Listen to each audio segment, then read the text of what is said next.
حافظ کی اولاد نے یہ سینٹرل ایشین ماؤنٹینز کا جو سلسلہ ہے اس کو کراس کیا اور شمال میں چلے گئے، اور شمال میں جا کر دائیں بائیں پھیل گئے. پھر یہ میدان ہے، ٹنڈرے کا میدان اور فلانے میدان اور بڑے بڑے کھلے میدان ہیں. تو گویا کہ ایشیا کو درمیان میں جو سلسلہ کوہ تقسیم کر دیتا ہے، ایک شمالی حصہ ہے، ایک اس کا جنوبی حصہ ہے. یہ شمالی میں چلے گئے اور جا کر پھر پہلے اور ایسٹرن یورپ کا بھی خاص طور پر شمالی علاقہ اور پورا یہ روس کا علاقہ اور پورا صحرائے گوبی اور پورا چین اور وہاں تک جو ہے ہند چینی تک، یہ یافس کی نسل ہے. یافس کے جن بیٹوں کے نام تورات میں آئے ہیں، کئی نام ہیں، وہ کوئی ایک دو نہیں، ان میں گوگ اینڈ میگوگ بھی ہے، توبال بھی ہے، موسک بھی ہے. موسک ایک شخص کا نام ہے، اور موسکو ہو سکتا ہے کہ اسی سے تمام اقوام جو ہے یہ وحشی ہے، اور یہ طاقت و تاراج کرنا، لوٹ مار کرنا، یہ ان کا طریقہ ہے. اور ان کا ہے ذکر جو یہاں پر بہت بڑے بادشاہ گزرے ہیں، پوری دنیا فتح کی انہوں نے.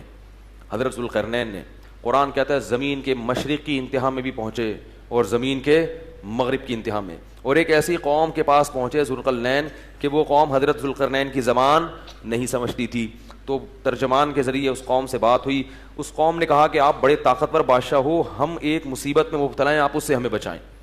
وہ مصیبت کیا ہے؟ انہوں نے کہا یاجوج ماجوج ایک قوم ہے جو زمین میں فساد مچا رہی ہے، تو آپ ہمیں اس سے کیا کریں؟ اس کے شر سے بچا لیں. تو حضرت ذوالقرنین نے جو پہاڑوں کی وادیاں تھیں نا، ان کے درمیان لوہا اور سیسا گرم کر کے، بڑا مشکل کام ہے یہ پہاڑوں کو لوہے اور سیسے سے بند کرنا، اس قوم کو پیک کر دیا، سیل پیک، کہ یہ قوم اب قیامت تک نکل نہ سکے اور دنیا ان کے شر سے محفوظ رہے. 2 جگہ قرآن میں یاجوج اور ماجوج کا تذکرہ ہے. حدیث میں آتا ہے کہ وہ جو یاجوج اور ماجوج ہیں اتنی کثرت سے ہیں، وہ کیا کرتے ہیں؟ دیوار کو چاٹتے ہیں روزانہ ختم کرنے کے لیے، کہ یہ دیوار چاٹ چاٹ کے کیا کرو؟ ختم کرو. اور وہ جب ختم ہونے کے قریب رہتی ہے تو وہ کہتے ہیں اب ہم کل اس کو چاٹیں گے، اور انشاءاللہ نہیں کہتے. تو جب اگلا دن آتا ہے تو دیوار واپس اسی طرح ہو چکی ہوتی ہے. تو آپ صلی اللہ علیہ وسلم نے فرمایا قرب قیامت میں وہ یہ کہیں گے کہ انشاءاللہ اس دیوار کو ہم کل ختم کر دیں گے. تو جب انشاءاللہ کہیں گے کہ اللہ نے چاہا، کیونکہ وہ مسلمان نہیں ہے وہ قوم، جب اللہ نے چاہا کہیں گے تو وہ دیوار اگلے دن کیا ہو جائے گی؟ ختم. اور قرآن میں آتا ہے کہ پھر وہ زمین میں پھیل جائیں گے. وَتَرَكْنَا بَعْضَهُمْ يَوْمَئِذٍ يَمُوجُ فِي بَعْضٍ. اتنی کثرت سے زمین میں وہ بہت بڑی تعداد ہوگی، ان کی بہت بڑی تعداد، زمین میں ایسا فساد مچائیں گے کہ لوگوں کا جینا حرام کر دیں گے، گھس رہے ہوں گے ایک دوسرے کے اندر، اتنی کثرت سے ہوں گے. ایک طویل حدیث ہے جس میں نبی کریم صلی اللہ علیہ وسلم نے یاجوج ماجوج کے نکلنے کا ایک تفصیلی کلام فرمایا کہ پہلے سرکار نے بتایا کہ دجال کو ہلاک کیا جائے گا، اور پھر یاجوج ماجوج کے بارے میں سرکار نے خبر دی ہے. ترمذی کی روایت ہے 2166 نمبر روایت، بہت لمبی ہے، طویل. سرکار نے اس میں یاجوج ماجوج کا قصہ بیان کیا ہے، گویا کہ حضرت نواس بن سمعان کلابی رضی اللہ تعالی عنہ اس کے راوی ہیں. عرض کر دیتا ہوں کہ پھر اللہ تبارک و تعالی حضرت عیسیٰ علیہ السلام کی طرف وحی فرمائے گا کہ آپ میرے بندوں کو طور پہاڑ پر جمع فرما لیں، کیونکہ میں نازل کرنے والا ہوں اپنے بندوں کے لیے ایک ایسی قوم کہ جو ان کے ساتھ جنگ کرے گی. سرکار فرماتے ہیں کہ اور اللہ تبارک و تعالیٰ پھر یاجوج اور ماجوج کو چھوڑ دے گا، اور وہ اسی طرح ہوں گے جیسا کہ اللہ نے فرمایا کہ من کل حدب ینسلون، کہ وہ ہر اونچائی سے اترتے ہوئے نظر آئیں گے. تو پہلا گروہ سرکار فرماتے جو ان میں سے پہلا گروہ ہوگا، جب وہ ایک طبریہ دریا ہے اس کے پاس سے گزرے گا تو وہ اس کو پی جائے گا پورا. پھر جب دوسرا گروہ آئے گا تو وہ کہیں گے کہ یہاں سے ضرور کوئی نہ کوئی گزر چکا ہے جس نے اس پورے دریا کو خشک کر دیا ہے. یعنی اتنی کثرت سے وہ اتنے کثیر ہوں گے کہ پانی پئیں گے تو دریا کے دریا خشک کر دیں گے. پھر وہ سیر کرتے رہیں گے، پوری دنیا میں گھومتے رہیں گے، یہاں تک کہ وہ بیت المقدس کے پہاڑ تک پہنچیں گے. تو وہ کہیں گے آپس میں کہ بے شک ہم نے زمین والوں کو تو قتل کر دیا، آؤ اب مل کر آسمان والوں کو قتل کریں. تو وہ اپنے تیروں کو آسمان کی طرف پھینکیں گے تو اللہ تبارک و تعالیٰ ان کے تیروں کو ان پر اس طرح اس حالت میں لوٹائے گا کہ وہ خون آلودہ ہوں گے. تو وہ آپس میں کہیں گے کہ دنیا والوں کو تو ہلاک کیا، ہم نے آسمان والوں کو بھی ہلاک کر دیا. اور وہ حضرت عیسیٰ بن مریم اور آپ کے ساتھیوں کا محاصرہ کر لیں گے، یعنی پہاڑ پر نہیں چڑھ پائیں گے. ابھی اللہ تبارک و تعالیٰ کی قدرت عظیمہ دیکھیے کہ پہاڑ پہ نہیں چڑھ پائیں گے، وہ محاصرہ کر لیں گے آپ لوگوں کا. حتیٰ یکون، سرکار فرماتے ہیں یہاں تک کہ ایک گائے کا سر آج کے دن، یعنی اس دن بہتر ہوگا 100 دینار سے. یعنی جیسے آج تم میں سے کسی ایک کے لیے 100 دینار ہیں، اس دن وہ گائے کا ایک سر 100 دینار سے زیادہ قیمتی ہو جائے گا۔ سرکار مدینہ صلی اللہ علیہ وسلم فرماتے ہیں کہ پھر عیسیٰ بن مریم علیہ السلام اللہ تبارک و تعالیٰ کی طرف رجوع فرمائیں گے اور آپ کے ساتھی بھی دعا کریں گے، تو اللہ تبارک و تعالیٰ ان یاجوج ماجوج کی طرف کیڑے بھیجے گا جو ان کی گردنوں میں پیدا ہو جائیں گے، اور سرکار فرماتے ہیں کہ پھر صبح اس حالت میں وہ کریں گے جیسے کہ وہ موت کے ساتھ صبح اس حالت میں کریں گے کہ مرے ہوئے ہوں گے، بالکل اس طرح جیسے ایک جان مر جاتی ہے، یعنی جیسے ایک آدمی اچانک مر جاتا ہے، سارے ایک ساتھ مر جائیں گے۔ اس میں آتا ہے کہ اتنی لاشیں جب وہ مریں گے نا، اتنی لاشیں ہوں گی کہ ان کی لاشوں کی کثرت سے زمین میں بدبو اور تعفن پھیل جائے گا، اور اتنی لاشوں کو ٹھکانے لگانا مسلمانوں کے بس میں نہیں ہوگا۔ پھر حضرت عیسیٰ علیہ السلام اللہ سے دعا کریں گے،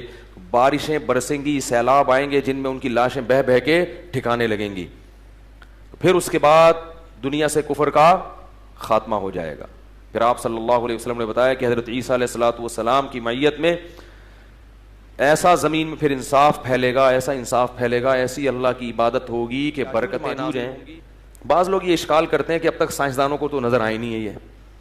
یہ زمین میں جو سیاح ہیں جو ان کو تو نظر آئی نہیں ہے، سیٹلائٹ سیارے بھی ہو گئے، تو یاد رکھو انسان نے یہ دعویٰ کرنا غلط ہے کہ زمین کا ایک ایک ٹپا دیکھ لیا، ایسا نہیں ہے، یہ دعویٰ ہی غلط ہے۔ گوگل میپ سے جب تک دیکھیں گے نہیں نہ جا کے، اور دیکھنے میں آسان نہیں ہے، اور یہ بھی ممکن ہے کہ اللہ نے اس کو گوگل میپ سے چھپا دیا ہو، پردے میں رکھا ہو، وہ پیک بھی ہو گئے ہوں گے کہ وہ اوپر سے نظر نہیں آ رہے ہوں گے۔ اور بعض لوگ یہ کہتے ہیں کہ یہ چائنیز ہے نا، یہ یاجوج ماجوج ہے،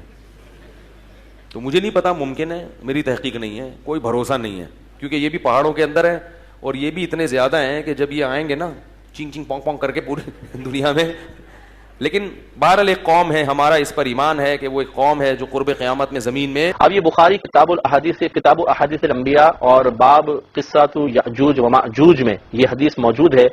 امام بخاری لکھتے ہیں قال رجل، ایک شخص نے کہا للنبی صلی اللہ علیہ وسلم، نبی کریم صلی اللہ علیہ وسلم سے کہ رأیت الصدہ، میں نے اس دیوار کو دیکھا ہے، مثل البرد المحبری، ایک ایسی چادر کی طرح جو منقش ہو، مزین کر دی گئی ہو، یعنی میں نے اس دیوار کو دیکھا ہے جو یاجوج ماجوج کے لیے قائم کی، وہ پہنچ گیا اللہ کے حکم سے، اس کو نظر آ گئی وہ دیوار، اور اس پہ نقش و نگار بالکل ایسے بنے ہوئے ہیں۔ تو نبی کریم صلی اللہ علیہ وسلم نے فرمایا رأیتہ، ہاں تم نے اس کو دیکھا ہے، یعنی گویا کہ سرکار نے تصدیق فرمائی۔ تو اب آپ خود سوچئے کہ دو پہاڑوں کے درمیان اتنی بڑی دیوار کہ جو یاجوج ماجوج کو روکے ہوئے ہے، وہ دنیا میں نظر کیوں نہیں آتی ہے؟ یہ اللہ تبارک و تعالیٰ کے راز ہیں، سربستہ راز ہیں جن سے پردہ نہیں اٹھایا جا سکتا۔ آج سائنس نے اتنی ترقی کر لی لیکن اتنی بڑی دیوار ہم سے پوشیدہ ہے، اور وہ مخلوق ہے، یعنی ان کی عمریں آپ دیکھیے کتنی لمبی لمبی ہوں گی، اور ان کی نسلیں در نسلیں بڑھتی چلی جا رہی ہیں، اور قرب قیامت کے وقت وہ باہر آئیں گے، لیکن ہمیں نہیں پتا، آج جدید سائنس ان کو نہیں پہچان پا رہی کہ وہاں پہ لوگ موجود ہیں، لیکن وہ ہیں، ہمارے نبی کریم صلی اللہ علیہ وسلم بتا رہے ہیں، تو ہم اس پر ایمان رکھیں گے کہ وہ اسی دنیا میں موجود ہیں۔ اور آذربائیجان جو ہے علاقہ، اس کے قریب کہتے ہیں کہ یہ دیوار موجود ہے، لیکن کہاں ہے یہ کسی پر منکشف نہیں، ہاں اللہ تعالیٰ چاہے گا تو بروز قیامت پھر اس کا انکشاف فرمائے۔ چنانچہ بخاری کی حدیث نمبر 3097 ہے، زینب بنت جحش رضی اللہ تعالی عنہا اس کی راویہ ہے، یہ کہتی ہیں ان نبی صلی اللہ علیہ وسلم دخل علیہ فزعا، یہ ایک مرتبہ نبی کریم صلی اللہ علیہ وسلم آپ کے پاس بڑی گھبرائی ہوئی حالت میں تشریف لائے، یقول، آپ فرما رہے تھے لا الہ الا اللہ، نہیں ہے کوئی معبود مگر اللہ تبارک و تعالی، ویل للعرب من شر، بربادی ہے عرب کے لیے ایک شر سے، قد اقترب، اور وہ شر ان کے بہت قریب ہے، فتح الیوم من ردم یاجوج و ماجوج، سرکار نے فرمایا کہ یاجوج اور ماجوج کی دیوار میں سے آج کے دن کھول دیا گیا ہے، حصہ کھول دیا گیا ہے، مثل هذه، سرکار نے بھی اشارہ کر کے بتایا۔ تو یہ راویہ کہتی ہیں وحلق باصبع الابهام، کہ سرکار نے اس طرح یوں اشارہ، اتنی دیوار کھول دی گئی ہے، والتی تلیہا، کہ ابہام یعنی انگوٹھا اور جو اس کے ساتھ انگلی ملی ہوئی ہے، سرکار نے اس طرح ملا کر اس کو دکھایا کہ اس طرح کھول دی گئی ہے۔ تو قالت زینب بنت جحش رضی اللہ تعالی عنہا فرماتی ہیں فقلت، میں نے عرض کی یا رسول اللہ صلی اللہ علیہ وسلم، اے اللہ کے رسول، اللہنکو وفینا الصالحون، کہ یاجوج ماجوج کی وجہ سے کیا ہم ہلاک ہو جائیں گے، حالانکہ ہم میں تو بہت سارے نیک لوگ بھی ہیں۔ قال نعم، سرکار نے فرمایا ہاں، اذا کثر الخبث، کہ جب خباثت برائی بہت زیادہ بڑھ جائے گی تو پھر ایسا ہی ہوگا کہ اللہ تعالیٰ یاجوج ماجوج کو لوگوں پہ مسلط کر دے گا اور یہ ہلاک ہو جائیں گے۔